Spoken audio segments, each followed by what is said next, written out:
ஆன்மீகம் ஆனந்தம் சேனலுக்கு உங்களை அன்போடு வரவேற்கிறேன்.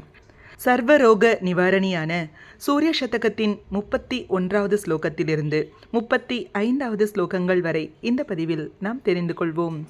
ஓம் ஸ்ரீ குருப்யோ நமஹ. 31வது ஸ்லோகம். மீலச்சக்ஷுர்விஜிஹ்மஸ்ருதிஜடரசனம் நிக்னிதக்ரானவிருத்தீம் ஸ்வவ்யாபாராக்ஷமத்வக்பரிமுஷிதமனஸ்வாசமாத்ராவசேஷம் விஸ்ரஸ்தாங்கம் பதித்வா ஸ்வபதபஹரதாதஸ்ரீயம் ஓர்க்கஜன்மாம் காலவ்யாலாவலீடம் ஜகதகத இவோத்தாபயன் பிராக்பிரதாபஹ. இந்த ஸ்லோகத்திற்குரிய தமிழ் விளக்கத்தை பார்க்கலாம். இரவு காலம் என்பது ஒரு கால சர்ப்பம் போன்றது. அதனால் தீண்டப்பட்டவன் ஒரு சவம் போலவே அங்கங்கள் செயலற்று இருக்கிறான்.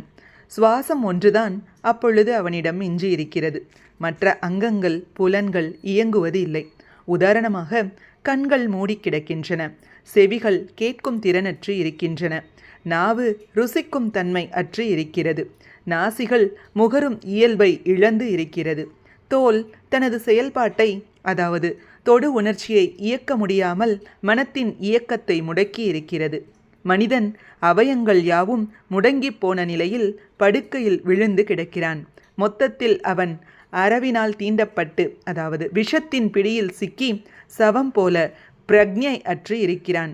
இப்படிப்பட்டவனை ஒரு விஷ வைத்தியன் சிகிச்சை செய்து அவனை உயிர் தெழுப்புவதைப் போல் இளம் சூரியனின் உதயம் அவனை புத்துணர்ச்சியுடன் உயிர்ப்பித்து எழச் செய்கிறது. அப்படிப்பட்ட சூரிய பகவானின் உதய பிரதாபம் உங்களுடைய செல்வமற்ற நிலையை, கேடுகளை அறவே ஒழிக்கட்டும். 32வது ஸ்லோகம். நிஷேஷம் நைஷமம்ப பிரசபமபனுதன்னஸ்ருலேஷானுகாரி स्तोकस्तोकापनीतारुणरुचिरचिरादस्तदोषानुषङ्गः दाता दृष्टिं प्रसन्नां त्रिभुवननयनस्याशु युष्मद्विरुद्धं वद्याद्रत्नस्य सिद्धाञ्जनविधिरपरः प्राक्तनोचिप्रचारः.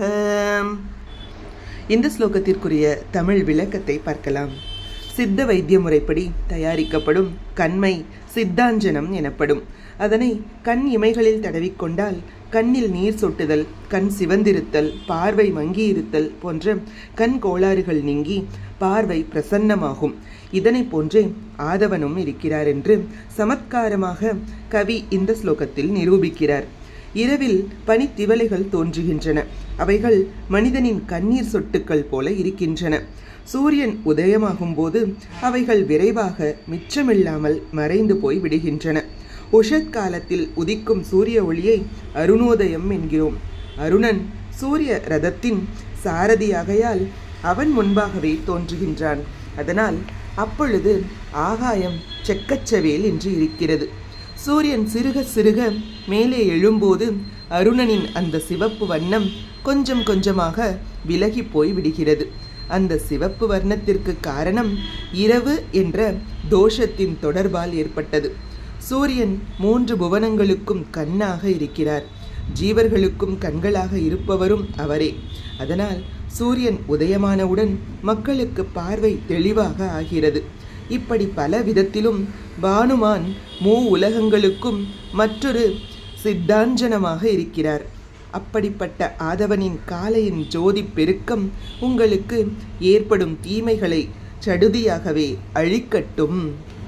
இதன் பிரத்யேக பலஸ்ருதி என்னவென்றால், கண்ணில் நீர் வடிதல், கண் சிவத்தல், தெளிவான பார்வையின்மை முதலிய கண் நோய்கள், கோளாறுகள் ஆகியவை நீங்க பெறுகின்றன.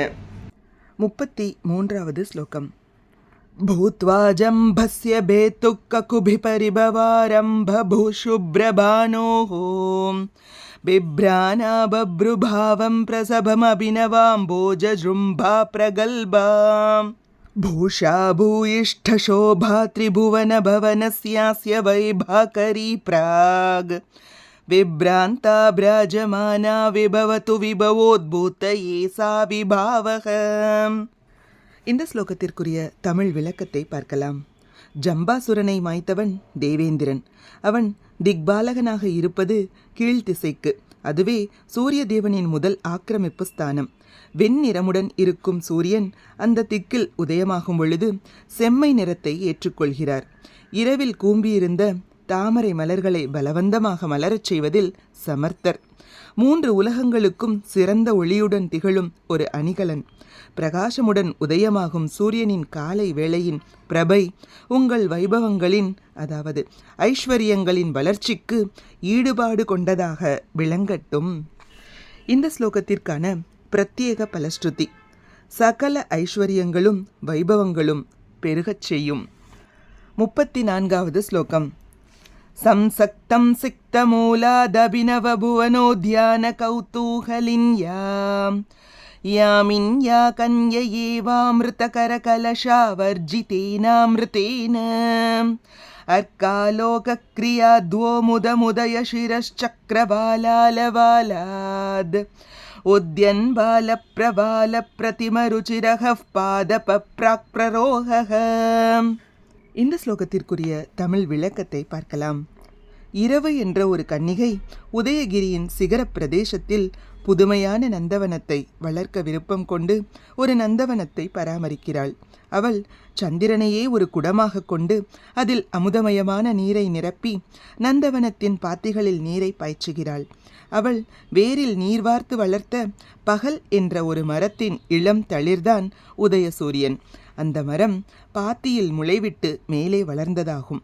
இவ்விதம் ஒரு நந்தவனத்தில் வளர்க்கப்பட்ட மரத்தின் இளம் தளிர் போல தோற்றம் அடைந்த இளம் சூரியனின் ஒளிவட்டம் உங்களுக்கு ஆனந்தத்தை அளிக்க கடவதாக. 35வது ஸ்லோகம். பின்னம் பாசாருணஸ்ய க்வசிதபினவயா வித்ருமானாம் த்விஷேவ த்வங்கன் நக்ஷத்ரரத்னத்யுதிநிகரகராலாந்தராலம் க்வசிச்ச நாந்தர்நிஷேஷ கிருஷ்ணஸ்ரீயமுததிமிவத்வாந்தராஷிம் பிபன்ஸ்தாத் ஔர்வஃப் பூர்வோப்யபூர்வோக்னிரிவ பவதக ப்ளிஷ்ட ஏர்காவபாசக. இந்த ஸ்லோகத்திற்குரிய தமிழ் விளக்கத்தை பார்க்கலாம். கடலின் சில இடங்களில் எரிமலைகள் ஆழ்ந்திருக்கும். அவைகள் சிற்சில சமயங்களில் வெடித்துச் சிதறும்போது அக்னி ஜுவாலைகள் கடல் நீர்ப்பரப்பின் மீதே கொழுந்துவிட்டு எரியும். அதனை கடல் தீ என்றும் பாடபாக்னி என்றும் கூறுவார்கள். அதன் சீற்றம் கடலையே விழுங்க முற்பட்டு விட்டது போல தோற்றமளிக்கும். மயூரகவி இந்த ஸ்லோகத்தில் சூரியனை பாடபாக்னியுடன் உவமைப்படுத்துகிறார். சுனாமியின் போது இப்படிப்பட்ட பாடபாக்னி தோன்றியதாக பத்திரிகைகள் கூறின. பாடபாக்னியின் இயல்புகளில் சிற்சில இடங்களில் செக்கச்செவேல் என்று இருக்கும். சில இடங்களில் அல்லது சில வேளைகளில் கருமையாகவும் இருக்கும். இது புகை மண்டலங்களின் காரணமாக இருக்கலாம். இங்கே இருள் படலம் ஒரு கடலாக வர்ணிக்கப்படுகிறது. அதனை விழுங்க முற்பட்ட பாடபாக்னியாக சூரியதேவன் கருதப்படுகிறார். கடலில் அங்கங்கே பவழங்கள் காணப்படுவதைப் போல இரவு என்ற கடலில் நட்சத்திரங்கள் காணப்படுகின்றன. சூரியன் என்ற பாடபாக்னியின் செம்மை நிறத்திற்கு காரணம் அருணனின் தொடர்பினால் கடலில் சில இடங்களில் கருமை நிறம் காணப்படுகிறது. அதற்கு காரணம் ஆதிசேஷன் மீது கருமை நிறம் கொண்ட மகாவிஷ்ணு லக்ஷ்மி தேவியுடன் பள்ளி கொண்டு இருப்பதுதான். இவ்வாறு வர்ணிக்கப்படும் இரவு கடலில் சூரியன் ஒரு வித்தியாசமான பாடபாக்னியாக தோற்றம் அளிக்கிறார். அவர் பழமையானவர்தான், ஆயினும் அவர் அபூர்வமானவராகவும் காட்சியளிக்கிறார். இப்படிப்பட்ட சூரியனின் ஒளிக்கற்றை உங்கள் பாவங்கள் அனைத்தையும் அழிப்பதாக அமையட்டும். இப்பொழுது சூரிய சதகத்தின் 31 முதல் 35 வரையிலான ஸ்லோகங்களை மட்டும் தொடர்ச்சியாக பார்க்கலாம். மீலச்சக்ஷுர்விஜிஹ்மஸ்ருதிஜடரசனம் நிக்னிதக்ரானவృత్తீம் ஸ்வவ்யாபாரக்ஷமத்வக்பரிமுஷிதமனஸ்வாசமாத்ராவசேஷம் விஸ்ரஸ்தாங்கம் பதித்வா ஸ்வபதபஹரதாதஸ்ரீயம் வோர்க்கஜன்மாம் காலவ்யாலாவலீடம் ஜகதகத இவோத்தாபயன் பிராக்பிரதாபஹம் நிஷேஷம் நைஷமம்பப்ரசபமபனுதன்னஸ்ருலேஷானுகாரி ஸ்தோகஸ்தோகாபனீதாருணருச்சிரச்சிராதஸ்ததோஷானுஷங்கः दाता दृष्टिं प्रसन्नां त्रिभुवननयनस्याशु युष्मद्विरुद्धं वद्याद् ब्रध्नस्य सिद्धाञ्जनविधिरपरः प्राक्तनोर्चिप्रचारः हरिः ॐ आदित्याय नमः ॐ सूर्यनारायणाय नमः हरिः ॐ श्रीगुरुभ्यो नमः हरिः ॐ தோல் வியாதிகளையும் கண் நோய்களையும் குணப்படுத்தும் சக்தி வாய்ந்த சூரிய சதகத்தின் 31 முதல் 35 வரையிலான ஸ்லோகங்களையும் அதற்குரிய தமிழ் விளக்கத்தையும் இந்த பதிவில் நாம் தெரிந்து கொண்டோம். இதுபோன்ற ஸ்லோகங்களுக்கும் ஆன்மீக விஷயங்களுக்கும் மறக்காம நம்ம சேனலை சப்ஸ்கிரைப் பண்ணிக்கோங்க. நல்லதே நடக்கட்டும், நன்மையே பிறக்கட்டும். நன்றி, வணக்கம்.